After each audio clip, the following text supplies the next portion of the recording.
السلام علیکم ورحمۃ اللہ وبرکاتہ۔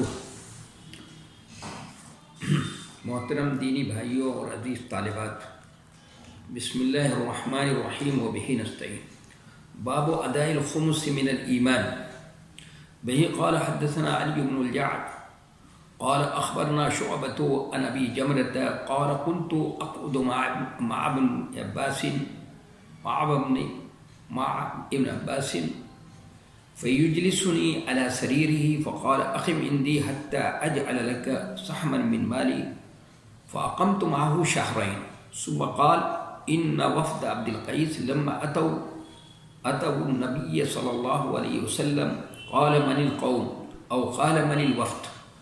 قالوا ربيعة، قال مرحبا بالقوم أو قال بالوفد غير خدايا ولا ندامة، فقالوا يا رسول الله إنا لا نستطيع أن نأتيك إلا في الشهر الحرام وبيننا وبينك هذا الحي من كفار مضر، فمرنا بأمر فصل نخبر به من وراءنا وندخل به الجنة، وسألوه عن الأشربة فأمرهم بأمر 40 ونهاهم عن 40، أمرهم بالإيمان بالله وحده، قال تدرون ما الإيمان بالله وحده؟ قالوا الله ورسوله عالم، قال شهادة أن لا إله إلا الله وأن محمد رسول الله وإقام الصلاة وإيتاء الزكاة وصيام رمضان وأن تعطوا من المغنم الخمس، ونهاهم عن 4، عن الحنتم والدباء والنقير والمزفت، وربما قال المقير، وقال احفظوهن وأخبروا بهن من وراءكم، او کما قال صلی اللہ علیہ وسلم۔ ترم دینی بھائیو، یہ باب ادائے الخمس من الایمان، پہلے اس کا ترجمہ کر لیتے ہیں، پھر اس کے بعد سمجھنے کی کوشش کرتے ہیں کہ امام بخاری رحمۃ اللہ علیہ کیا سمجھانا چاہتے ہیں۔ باب ادائے الخمس من الایمان، خمس یعنی 5واں حصہ مال غنیمت کا 5واں ادا کرنا ایمان میں داخل ہے۔ کہا ہم سے بیان کیا علی بن الجعد نے، انہوں نے کہا کہ ہم کو خبر دی شعبہ نے، انہوں نے ابو جمرہ سے، انہوں نے کہا کہ میں ابن عباس کے پاس بیٹھا کرتا تھا، کنت اقعد مع ابن عباس، وہ مجھ کو اپنی چارپائی پر بیٹھایا کرتے تھے۔ ایک دن کہا کہ تم میرے پاس رہ جاؤ، میں اپنے مال میں سے، اپنی تنخواہ میں سے ایک حصہ تم کو دوں گا۔ تو میں ان کے پاس 2 مہینے رہ گیا۔ پھر ایک بار کہنے لگے کہ عبد القیس کا وفد جب نبی صلی اللہ علیہ وسلم کے پاس آیا تو آپ صلی اللہ علیہ وسلم نے کہا یہ کون سے لوگ ہیں، یا یہ کہا کہ کون سا وفد ہے؟ تو ان لوگوں نے کہا ہم قبیلہ ربیہ کے لوگ ہیں۔ تو آپ نے فرمایا خوش آمدید اس قوم کو، یا یہ کہا کہ اس وفد کو نہ تو یہ لوگ رسوا ہوئے نہ شرمندہ، غیر خدایا ولا ندامہ۔ پھر ان لوگوں نے کہا اے اللہ کے رسول، ہم صرف حرام مہینوں میں، محترم مہینوں میں آپ کے پاس آ سکتے ہیں، کیونکہ ہمارے پاس، ہمارے اور آپ کے بیچ میں کفار مضر کا قبیلہ ہے جو بڑے لٹیرے ہیں، بڑے جنگجو ہیں، تو آپ ہم کو کوئی فیصلہ کن بات بتا دیں تاکہ ہم ان لوگوں کو بھی بتا دیں جو یہاں نہیں آئے ہیں، اور اس پر عمل کر کے ہم خود بھی جنت میں جائیں۔ پھر ان لوگوں نے آپ سے کچھ برتنوں کے بارے میں پوچھا، تو آپ نے ان کو 4 باتوں کا حکم دیا اور 4 باتوں سے روکا۔ ان کو حکم دیا کہ صرف ایک اللہ پر ایمان رکھو۔ پھر آپ نے فرمایا جانتے ہو کہ ایک اللہ پر ایمان لانے کا مطلب کیا ہے؟ ان لوگوں نے کہا اللہ اس کے رسول زیادہ جانتے ہیں۔ آپ نے فرمایا اس بات کی گواہی دینا کہ اللہ کے علاوہ کوئی معبود نہیں، اور یہ کہ محمد صلی اللہ علیہ وسلم اللہ کے رسول ہیں، اور نماز قائم کرنا، زکوٰۃ دینا، رمضان کا روزہ رکھنا، اور مال غنیمت سے 5واں حصہ ادا کرنا۔ اور ان کو 4 برتنوں سے منع فرمایا۔ برتنوں سے کیا مطلب؟ برتنوں میں نبیذ بنانے سے منع کیا، سبز مٹکوں سے اور کدو کے برتن سے اور تارکول ملے ہوئے برتن سے، اور کبھی مظفت کی جگہ مقیر کہا، پھر آپ نے فرمایا کہ ان کو یاد کر لو اور جو تمہارے پیچھے یعنی گاؤں میں ہیں ان کو بھی بتا دو۔ یہ اس سے پہلے جو امام بخاری رحمۃ اللہ علیہ نے ترجمۃ الباب قائم کیا تھا، باب من استبرأ لدینہ وعرضہ، باب فضل من استبرأ لدینہ وعرضہ، اس میں یہ بتایا کہ اس کہا تھا کہ اس شخص کی فضیلت کا باب جو اپنے دین کو نفس سے بچائے، اپنے دین کو کمی سے بچائے، یعنی تقویٰ اور پرہیزگاری کا آخری معیار کیا ہے کہ مشتبہ چیزوں سے بچا جائے، اس سے گریز کیا جائے۔ تو اس سے بچنے کا جو تعلق ہے، آدمی کون بچ سکتا ہے؟ جس کا دل صحیح ہو۔ دل، اصل دل کی اہمیت ہے۔ دل اگر جسمانی اعتبار سے دل صحیح ہے، اگر صحیح خون سپلائی کرتا ہے جسم کو تو جسم بھی صحیح ہوتا ہے۔ اسی طرح سے روحانی اعتبار سے بھی اس کی بڑی اہمیت ہے۔ اصل وہی بادشاہ کی حیثیت رکھتا ہے، اگر وہ صحیح ہے تو سب صحیح ہے، اور اگر وہ بگڑ گیا تو سب بگڑ گئے۔ اس لیے نبی صلی اللہ علیہ وسلم نے فرمایا لا یستقیم ایمان احد حتی یستقیم قلبہ، کسی کا ایمان جو ہے اس وقت تک مکمل نہیں ہو سکتا جب تک کہ اس کا درست ایمان، دل درست نہیں ہے۔ دل درست ہے سب کچھ درست ہے، ایمان بھی درست ہے۔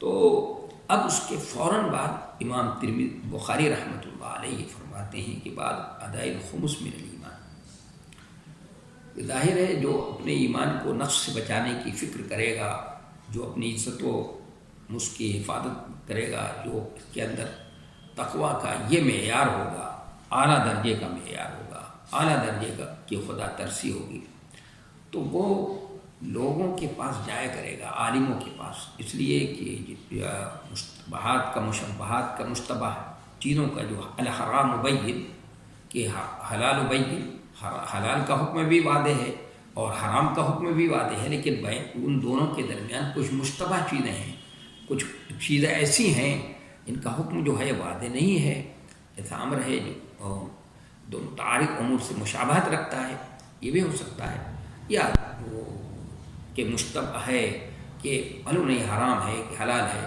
لیکن یار ان لوگوں کے پاس اس کا علم ہے، جو لوگ اہل علم ہیں، جو شریعت کے اسرار رموز کو سمجھتے ہیں، جو شریعت کے اصول اور ضابطے سے واقف ہیں، تو ان ضابطوں کی روشنی میں وہ اس کو سمجھ لیتے ہیں کہ آیا یہ حرام کے قبیل سے ہے یا حلال کے قبیل سے ہے، یعنی اس کا استعمال ہمارے لیے صحیح ہے یا اس کا استعمال ہمارے لیے غلط ہے، وہ سمجھ لیتے ہیں ان اصول اور ضابطوں کے ذریعے سے، چونکہ ان کو شریعت کے اصول اور ضابطے مراد ہیں۔ تو جس کے اندر اللہ کا ڈر و خوف ہوگا، جو تقویٰ کے اس معیار پہ ہوگا، تو وہ ایسے لوگوں کے پاس جائے گا، معلوم کرے گا، جا کر دین کی بات معلوم کرے گا، اور معلوم کر کے اپنے آپ کو، اپنی زندگی کو سنوارنے اور بنانے کی فکر کرے گا، تاکہ اس دنیا میں اپنی زندگی کو سنوار لے، بنا لے، تاکہ کل قیامت کے دن وہ کامیاب ہو جائے گا۔ اس لیے یہ باب کو قائم کیا ہے، اس لیے اس کے فوراً بعد یہ قائم کیا۔ کوئی اب کہہ سکتا ہے کہ باب اداء الخمس من الایمان، تو ایمان کے اجزاء یعنی جو چیزیں ایمان کے اندر داخل ہیں، تو ان کا تذکرہ تو پہلے امام بخاری کر چکے پہلے بہت، باب الجہاد من الایمان، باب قیام لیلۃ القدر من الایمان، اور بھی بہت سے من الاسلام، جو اسلام کے اندر داخل ہیں، جو ایمان کے اندر جو چیزیں داخل ہیں، اس کا تذکرہ کر چکے تھے۔ اب یہاں پر سب سے آخر میں پھر اس کا تذکرہ کرنا، اسی وقت کر دینا چاہیے، آدمی کہہ سکتا ہے۔ تو اس کا جواب یہ ہے، اس لیے اس کا آخر میں تذکرہ کیا کہ چونکہ مختلف حیثیت سے اس حدیث پر امام بخاری رحمۃ اللہ علیہ بحث کر چکے ہیں، اور اس سے مختلف چیزیں اس سے ثابت کر چکے ہیں۔ اب اخیر میں اس کو اس حیثیت سے ایک بات اور بھی ثابت کیا ہے انہوں نے، اور یہاں پر رکھا ہے، جس کی مناسبت میں نے ابھی پہلے بتا دی کیوں یہاں پر رکھا ہے۔ اس میں یہ ثابت کرنا چاہتے ہیں چونکہ بڑے ذہین اور فتین انسان ہیں اور ایمان کا صحیح فہم ان کو حاصل ہے، اس لیے یہاں پر رکھا ہے، اور اس کے نیچے نقطہ وہی ہے اور حکمت وہی ہے جو اس نقطے کی طرف وہ اشارہ کرنا چاہتے ہیں۔ تو یہاں پر اس لیے اس کو پیش کیا ہے، بیان کیا ہے کہ چونکہ یہ جو ہے مال غنیمت ایمان کے جز میں سے تو ہے، لیکن کبھی کبھی یہ چیز پیش آتی ہے، ہمیشہ نہیں ہوتی یہ چیز۔ اور دوسری چیزیں جو ہیں ان کا تذکرہ جو کیا ہے تو وہ کیا ہے، ان کا تعلق ہمیشہ ہے، ان کا تعلق رہتا ہی ہمیشہ یہ ہے کہ الصلاۃ من الایمان کہا ہے تو نماز کیا ہے، مسلسل ہے، یا الجہاد ہے، جہاد بھی کیا ہے، جاری الی یوم القیامہ۔ تو یہ ادا الخمس یہ چونکہ یہ متعلق ایمان سے متعلق تو ہے، لیکن کبھی کبھی یہ چیز جو ہوتی ہے اس لیے اس کو آخر میں رکھا ہے۔ اور پھر دوسری بات یہ کہ مختلف پہلو سے مختلف چیزیں تو اس کے بارے سے متعلق ہونے والی تھیں، اس کو تو امام بخاری رحمۃ اللہ علیہ نے وہاں پر سمجھا دیا ہے، بتا دیا ہے۔ تو اب یہاں پر یہ بتا رہے ہیں کہ یہ بھی مال غنیمت سے، یہ امام بخاری رحمۃ اللہ علیہ یہاں لا کر یہ باب یہ بتانا چاہتے ہیں کہ مال غنیمت کا 5واں حصہ دینا بھی ایمان کا ایک جز ہے۔ ان کا طریقہ استدلال یہ ہے کہ حدیث میں ایمان کی تفسیر میں خمس کی ادائیگی کو بھی شمار کیا گیا ہے، ابھی حدیث آئے گی تو معلوم ہوا کہ خمس کی ادائیگی ایمان میں داخل ہے۔ ان لوگوں نے ایسے اعمال کا سوال کیا تھا، وہ وقت کے لوگ آئے تھے جن سے جنت میں داخلہ ممکن ہو، آپ نے ان اعمال میں سے پانچویں کی ادا کو بھی، 5واں حصہ ادا کرنے کو بھی شمار کرایا۔ معلوم ہوا کہ 5واں حصہ ادا کرنا ان اعمال میں سے ہے جن سے جنت میں داخلہ ممکن ہوگا، اور جنت میں داخلہ بغیر ایمان کے تو ممکن نہیں ہے۔ اس سے ثابت ہوا کہ 5واں حصہ ایمان کا جز ہے۔ یہ امام بخاری رحمۃ اللہ علیہ نے یہ ترجمۃ الباب قائم کیا۔ اب حدیث کو اس کو پڑھتے ہیں، دیکھیے عبداللہ ابن عباس ابو جمرہ جو ہیں یہ ان کے شاگرد ہیں، عبداللہ ابن عباس رضی اللہ تعالیٰ عنہما کے، کہہ رہے ہیں کہ میں عبداللہ ابن عباس رضی اللہ تعالیٰ عنہما کے پاس بیٹھا ہوا تھا، وہ اپنی چارپائی میں مجھے اپنے پاس بیٹھایا کرتے تھے، تو چونکہ ان سے کام لیتے تھے، حضرت عبداللہ ابن عباس رضی اللہ تعالیٰ عنہما ان سے کام لیا کرتے تھے، جو چونکہ ان سے لوگ فتویٰ پوچھنے جو لوگ آتے تھے فارسی زبان وغیرہ جانتے، فارسی زبان میں ان سے سوالات کرتے تھے، وہ فارسی جاننے والے ہوتے تھے، تو یہ ابو جمرہ جو تھے یہ فارسی جانتے تھے تو وہ ان کی ترجمانی کر دیا کرتے تھے۔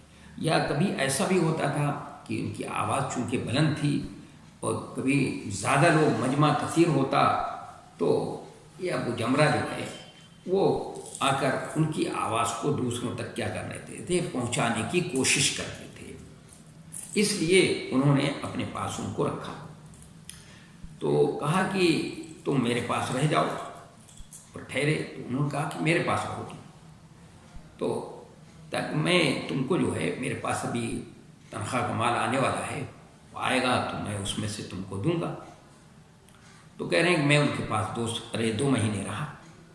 پھر کہتے ہیں کہ ایک بڑی خاتون، ایک بوڑھی خاتون آئیں اور انہوں نے وہی سوال کیا نبیذ چر کے بارے میں کہ مطلب نبیذ بنانا کیا ہے، اس مٹکوں میں نبیذ بنانا صحیح ہے کہ نہیں صحیح ہے۔ تو اس موقع پر انہوں نے وفد عبد القیس کے اس کو والی حدیث سنائی کہ عبد القیس کا وفد بھی آیا تھا رسول اللہ صلی اللہ علیہ وسلم کے پاس۔ وفد جو ہے یہ وافد کی جمع ہے، اور وفد کہتے ہیں یہ جو کسی بڑے شخص کا، کوئی بادشاہ ہو، کوئی امیر ہو، کوئی حاکم وقت ہو، اس کا جو نمائندے ہوتے ہیں، جو اپنے نمائندوں کو جو بھیجتا ہے، اس کے لیے یہ لفظ جو ہے وہ استعمال ہوتا ہے۔ تو یہ وافد کی جمع ہے، وفد کا لفظ استعمال ہوتا ہے، اور اس لیے حدیث میں آتا ہے وفد اللہ ثلاث، اللہ کا وفد جو ہیں کیا ہیں، یعنی اللہ کے نمائندے 3 ہیں کہ آپ صلی اللہ علیہ وسلم نے فرمایا کہ 3 ہیں وہ الحاج الغادی فی سبیل اللہ، ایک تو اللہ کے راستے کا مجاہد، اور دوسرے الحاج والمعتمر، حج اور عمرہ کرنے والا۔ تو وفد اس جماعت کو کہتے ہیں جو بڑے لوگوں سے ملنے کے لیے منتخب کی جاتی ہے، بڑے لوگوں کی طرف سے ہوتی ہے۔ تو وافد اس میں 40 لوگ شامل تھے، ان کے سردار اشج تھے جن کا نام منذر ابن عائض تھا، 40 لوگوں میں 14 یا 13 سوار تھے اور باقی پیدل تھے یہ. اور بعض لوگوں نے کہا ہے کہ نہیں 2 مرتبہ یہ آئے ہیں، پہلی مرتبہ تو 12 تھے، پھر بعد میں آئے ہیں تو 40 تھے. لیکن دادا صحیح یہ ہے کہ 40 لوگ تھے، ان میں 14 یا 13 جو ہے سوار تھے اور بقیہ پیدل لوگ تھے.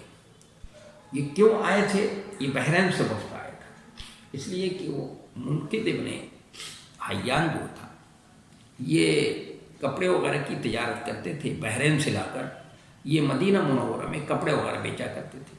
تو ادھر سے نبی صلی اللہ علیہ وسلم کا گزر ہوا تو آپ نے ان کی خیریت معلوم کی اور ان کے قبیلے کے ایک ایک شخص کے نام لے کر کے خیریت معلوم کی. اشج جو ہے یعنی منذر ابن عائز جو ان کے خسر تھے منقذ ابن حیان کے، ان کے بارے میں بھی ان کی خیریت معلوم کی کہ بھائی وہ کیسے ہیں. ایک ایک شخص کے بڑے متاثر ہوئے تو وہ یہ ایمان لے آئے. پھر ایمان لے آئے اور کچھ صورتیں سیکھ لی انہوں نے، اور جب واپس ہونے لگے تو نبی صلی اللہ علیہ وسلم نے ان کو ان کے قبیلے کے نام، ان کے قوم کے نام خط لکھ کر دیا. اب یہ واپس آ گئے لیکن وہ ڈر سے بتا نہیں سکے لوگوں کو. اب گھر میں ظاہر مسلمان ہو چکے ہیں تو اب نماز کا وقت ہوتا تو نماز پڑھتے تھے. تو ان کی بیوی نے دیکھا کہ میرا شوہر جو ہے اب کی مرتبہ جب آیا ہے تو کچھ بدلا سا نظر آ رہا ہے، کچھ اس کے حالات بدلے ہوئے ہیں، پہلے والی بات نہیں ہے. کیونکہ کسی وقت ہاتھ پیر اور منہ دھلتے ہیں اور پھر اس کے بعد یہ کرتے ہیں. تو اپنے باپ سے جا کر شکایت کی، اپنے باپ سے کہا کہ میرے شوہر کچھ بدلے سے نظر آئے. تو انہوں نے بلا کر پوچھا، انہوں نے بتایا اور پھر خط دکھایا. تو یہ سب لوگ مسلمان ہوئے اور پھر یہ نبی صلی اللہ علیہ وسلم سے دین سیکھنے کے لیے، دین کی معلومات حاصل کرنے کے لیے اپنی قوم کے نمائندہ بن کر کے آئے ہیں. اس میں یہ اشد جو ہیں اس کے سردار ہیں. اس موقع پر یہ آنے کا وجہ ہے یہ بحرین سے یہ لوگ آئے اور یہ آئے ہیں جو یہ 8 ہجری میں یا 9 ہجری میں سنۃ جو وفود ہے اس سن میں جناب نبی کریم صلی اللہ علیہ وسلم کے پاس آئے.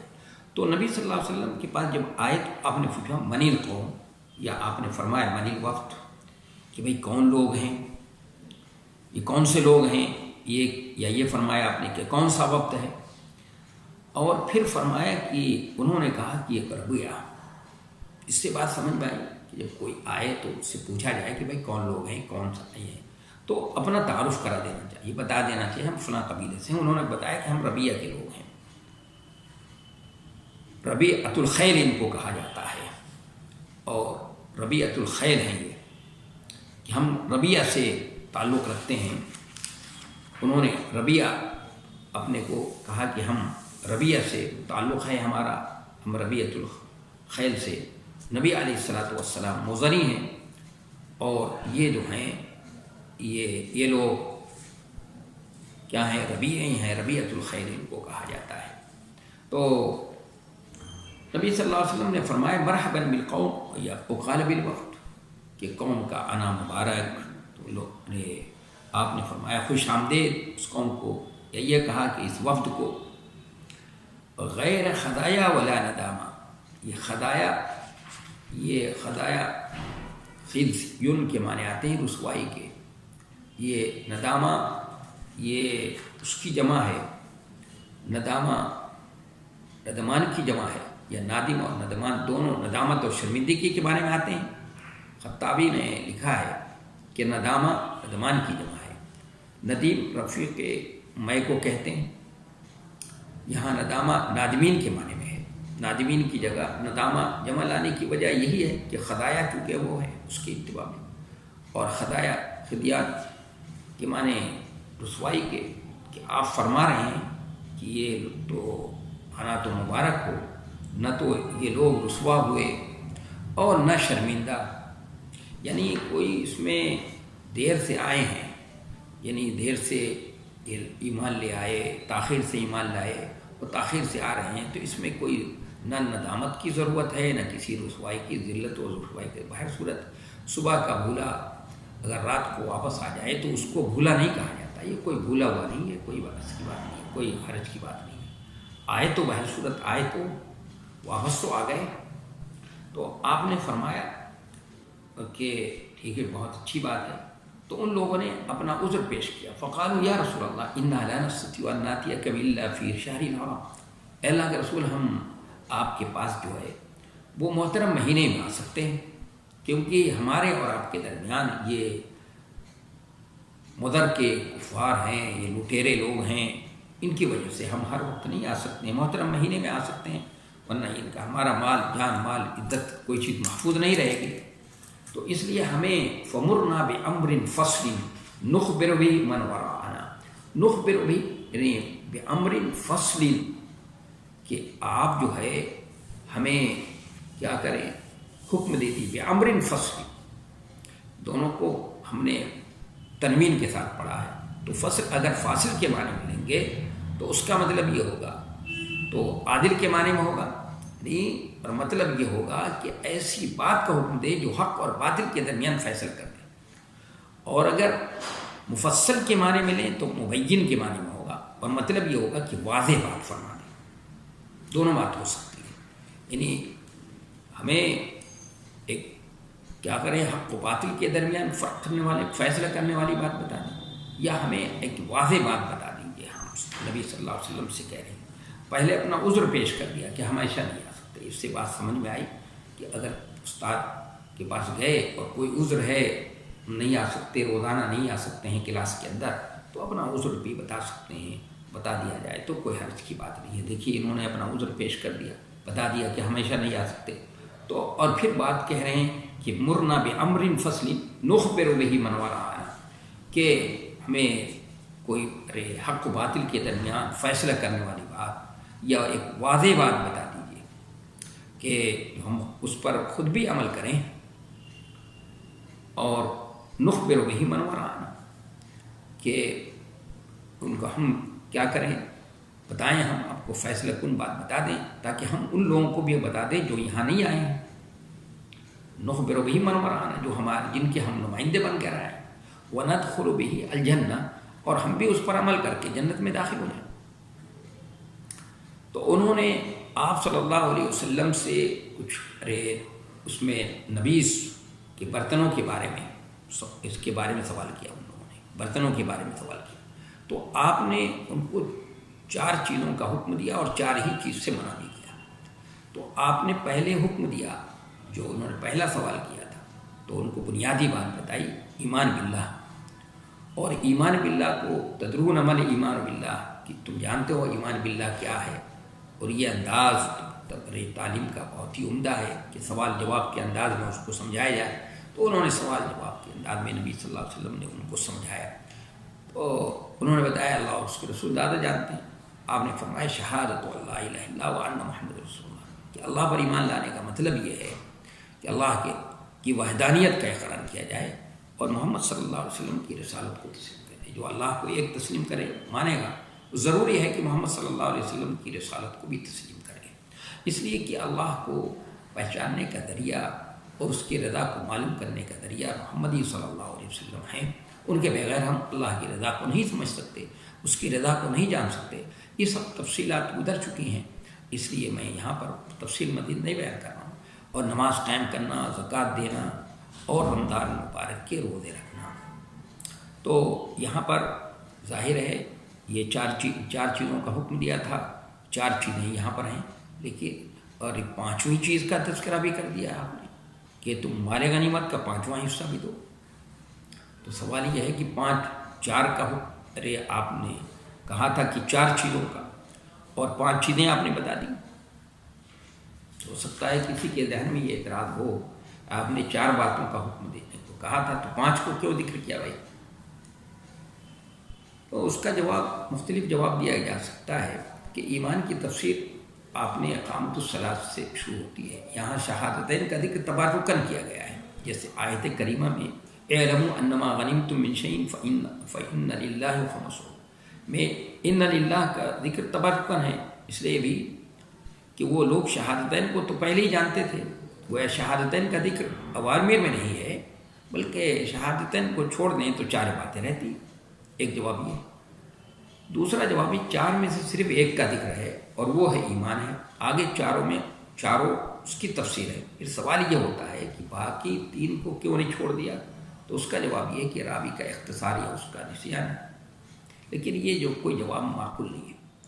اصل میں یہ جواب صحیح ہے، اصل میں 4 ہی کا ذکر ہے، 5ویں یعنی یہ جو 5واں مال غنیمت کا 5واں حصے کا ذکر تبان آپ نے کیا ہے، اس لیے کہ وہ لوگ کافروں کے علاقے میں رہتے تھے اور اکثر جنگ کا ماحول رہتا تھا، تو اس مناسبت سے مال غنیمت کا ذکر کر دیا ہے آپ صلی اللہ علیہ وسلم کہ بھائی مال غنیمت تمہارے پاس جو آئے تو اس مال غنیمت کو بھی اللہ کے راستے میں کیا کرنا، ذکر کرنا، تو اس لیے تذکرہ کیا ہے۔ یعنی اسلوب حکیم کے طور پر کہ استاد اپنی طرف سے ایک زائد بات بھی بتا دیتا ہے موقع اور محل کے اعتبار سے، تو آپ نے ایک موقع اور محل کے اعتبار سے ایک زائد بات بھی بتا دی، یہ جواب جو ہے سب سے زیادہ معقول اور یہ ہے۔ اس کے بعد آپ صلی اللہ علیہ وسلم نے ان کو 4 برتنوں میں نبیذ بنانا، برتنوں سے نہیں منع کیا تھا، نبیذ بنانے سے منع کیا تھا، کیونکہ ابھی نئے نئے مسلمان ہیں، اس میں وہ بند برتن ہوتا ہے، اس میں نبیذ بنائیں گے، شکر پیدا ہو جائے گا اور پی لیں گے، اور نشہ اسلام کے اندر حرام ہے، اس لیے آپ نے اس میں نبیذ بنانے سے منع کیا۔ لیکن جب بعد میں ایمان ان کا پختہ ہو گیا اور سمجھ گئے یہ، تو آپ صلی اللہ علیہ وسلم نے پھر ان برتنوں میں نبیذ بنانے کی اجازت ان کو دے دی تھی۔ تو وہ کون سے برتن ہیں؟ ایک تو حنتم، یعنی یہاں ظرف بول کر مظروف مراد دیا گیا ہے، یعنی گھڑا نہیں بلکہ وہ نبیذ مراد ہے جو گھڑے میں ہوتی ہے، تو اس سے منع کیا ہے آپ نے۔ حنتم اس سبز گھڑے کو کہتے ہیں جو مٹی، بال اور خون مل کر کے بنایا جاتا تھا اور اس میں نبیذ تیار کی جاتی تھی۔ اور دبا اس برتن کو کہتے ہیں جو سوکھے کدو کو کھود کر اور اس کے بیج نکال کر کے بناتے تھے، اور نقیر کھجور کا تنا کھود کر برتن بناتے تھے۔ مظفر یا مقیر اس برتن کو کہتے ہیں جو تارکل مل کر تیار کیا جاتا ہے۔ تو شروع میں ان برتنوں کو استعمال کرنے سے منع کر دیا گیا تھا تاکہ یہ برتن نہ رہیں گے نہ مسکر اور شراب کی یاد آئے گی۔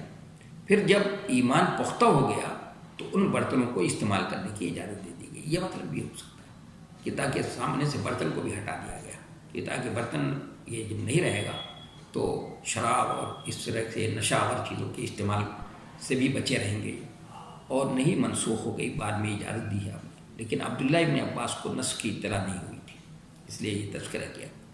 اب یہ کہ اس حدیث سے ہمیں عملی زندگی میں کیا فائدہ پہنچتا ہے، تو اگر ہم سوچیں غور کریں تو اس کو اپنی عملی زندگی پر اس کو منطبق کریں تو عملی زندگی میں بہت سی چیزیں ہمیں اس سے سمجھ میں آتی ہیں۔ سب سے پہلی بات تو یہ کہ اخبروا بہن من وراءکم سے ثابت ہوتا ہے کہ خبر واحد حجت ہے، ایک بات۔ دوسری یہ کہ اس میں نبی صلی اللہ علیہ وسلم نے اشج کی تعریف کی تھی، اور پھر دوسرے مرحبا بالقوم فرمایا آپ نے، اور اشد کی تعریف بھی کی ہے اس کے منہ پر کہ ان فیک لخصلتین، کہ تمہارے اندر 2 خصلتیں ہیں، یحبہم اللہ، یہاں پر تو نہیں ہے اس کا تذکرہ کہ اللہ اس کو پسند کرتا ہے، کیا ہے الحلم والعنات، کہ ایک بردباری اور ایک دور اندیشی۔ تو معلوم ہے منہ پر تعریف کرنا جائز ہے جب فتنے کا اندیشہ اور خوف نہ ہوتا۔ آپ نے مرحباً کہا، ان کے سردار اشج کی تعریف کی جیسا کہ میں نے بتایا۔ تیسری بات یہ کہ ایک آدمی کی ترجمانی پر اعتماد کیا جا سکتا ہے۔ ابو جمرہ حضرت عبداللہ ابن عباس کی تنہا ترجمانی کرتے تھے، تو معلوم ہوا کہ ترجمانی پر اعتماد کیا جا سکتا ہے ایک شخص کی۔ تعلیم پر اجرت لینا جائز ہے، یہ بھی بات سمجھ میں آتی ہے۔ حضرت ابن عباس نے ابو جمرہ سے کہا حتیٰ اجر لک سہما من مالی، کہ بھائی ٹھہرو، تم رکو، تنخواہ کا مال آنے والا ہے، تنخواہ کا پیسہ آئے گا، 2-3 مہینے گزر بھی چکے ہیں، آئے گا تو میں اس میں سے تم کو دے دوں گا، تم کو دوں گا۔ تو معلوم ہوا کہ تعلیم پر اجرت لینا جائز ہے، تعلیم ہی کے تو لوگ رکے تھے، وہ ترجمانی کر رہے تھے ان کی۔ اور 5ویں بات کی جیسے معاصی پر پابندی لگائی جائے گی، اسی طرح معاصی کے وسائل پر بھی پابندی لگائی جا سکتی ہے۔ آپ نے برتنوں کے استعمال پر بھی پابندی لگا دی تھی، وسائل سے اور ذرائع وسائل سے بھی بچنا چاہیے۔ دیکھیے برتنوں پر آپ نے پابندی لگائی تو اس سے بھی کیا کرنا چاہیے، معلوم ہوا کہ جیسے معاصی پر پابندی لگائی جا سکتی ہے، اسی طرح سے معاصی کے ذرائع اور وسائل پر بھی پابندی لگائی جا سکتی ہے۔ اور ایک بات اور سمجھ میں آتی ہے کہ بطور تکریم آنے والے کا استقبال کرنا، ان کو خوش آمدید کہنا، ان کو مرحبا کہنا یہ جائز ہے۔ دیکھیے نبی علیہ الصلوۃ والسلام نے اور ان کو قبل از کہ اب کوئی رسوائی کی بات نہیں ہے، کسی ذلت کی بات نہیں ہے، تاکہ آدمی کو ہمت اور حوصلہ بن جائے، اور ہمت اور حوصلہ بڑھانا یہ استاد کا کام ہے، یہ استاد کو یہ سب کام کرنا چاہیے۔ میں سمجھتا ہوں کہ اس میں جو اہم باتیں تھیں یہ سب باتیں آ گئی۔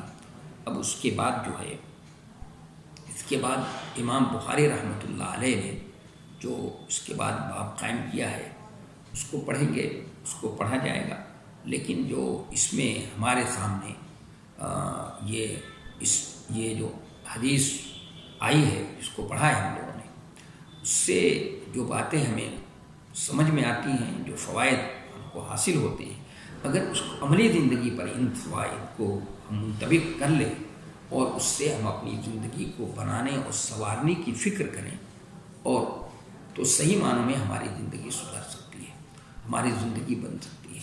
بہت سے یہ نبی صلی اللہ علیہ وسلم کی حدیثوں کو اسی پہلو سے پڑھنا چاہیے، اسی پہلو سے غور بھی کرنا چاہیے۔ اب اسی پر بس کرتے ہیں، انشاءاللہ کل جو ہے پھر دوسرا باب پڑھا جائے گا۔ وما توفیق الا باللہ۔